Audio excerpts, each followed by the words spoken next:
عالم کفر په دې سوره خوشاله کړي چې مسلمانان دی وایي چې د نبی علیہ السلام توي نه خپل رسول الله د روزي روان دي راسي تو نبی علیہ السلام روزي خواته د پی ټی آی الکان دغه کارکونان راځي او د نبی علیہ السلام روزي سره خوا کې چغي وي او چې کوم ملمانه د پاکستان تلی نو هغه ته چور چور आवाज کوي چې ګوره د اعضاء داسې محترم د رسول الله پر روزي باندې اوسم لیکلي دي تاسو چلته ورشي ترکو د آیات غټ لیکل دی التال ته اوسم هغه ترکو هغه باندې دی یا ایو الذین آمنوا لا ترفعوا اصواتکم فوق صوت النبی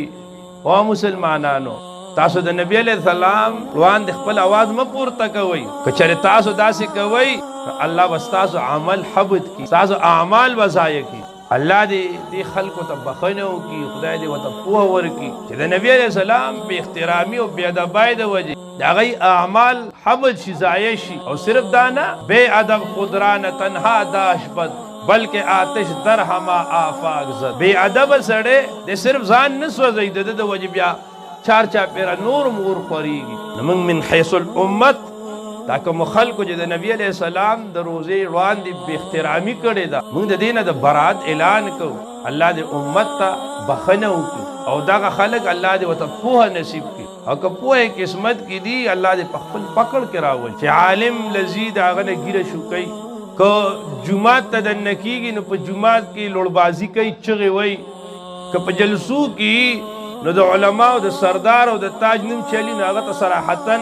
په بد نوم باندې الله خو قرآن کوي ولا تنابذوا بالالقاب ها یو عام مسلمان ته بنوي راشه چې ته د لوی علما مشر ته تداسې وای او بیا اخیری عدار هغه چې د رسول الله روزه تم نه پاتې کیږي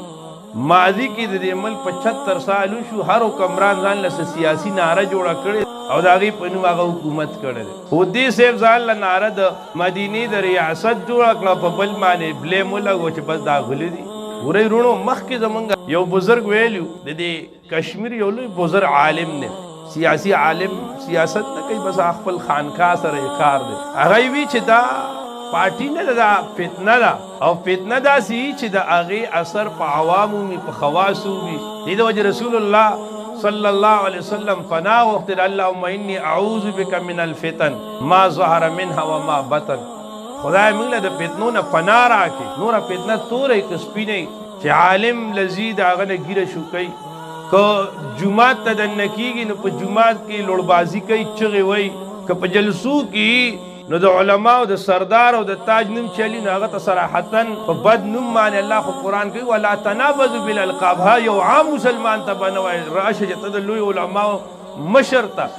داسې وای او بیا اخیری عدار هغه چې د رسول الله روزه تم نه پاتې کیږي دی خلکو له پکار دی چې دا الله ته توبهګار شي ورنه الله دې نه کړي الله دې نه کړي الله به په ډېر سخت پکړ کې راولي والله دې موږ د داسې بې ادبو خلکو نه وساتي او نه د داسې بې ادبو خلکو تعلق پکار ده ګورئ جي زما یو رای د ستا ما سره اختلاف کیدی شي خو اختلاف د اختلاف رای په ځای کېده دا نه چې په هغې کې ته د خپل ایمان سودا کې ایمان سودا او ګوره دا سوره بده خبره ده یو غاړې ته ستا د ملک سربراز نو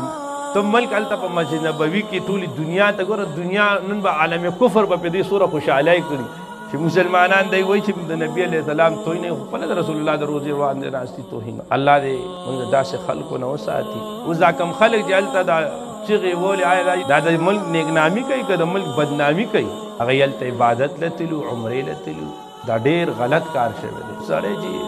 جاهل شي میږي ته چې الله په قهر شي نو وزرې ورته ورکړي الله تعالی دې چې د موږ تاسو له پوهه راکړي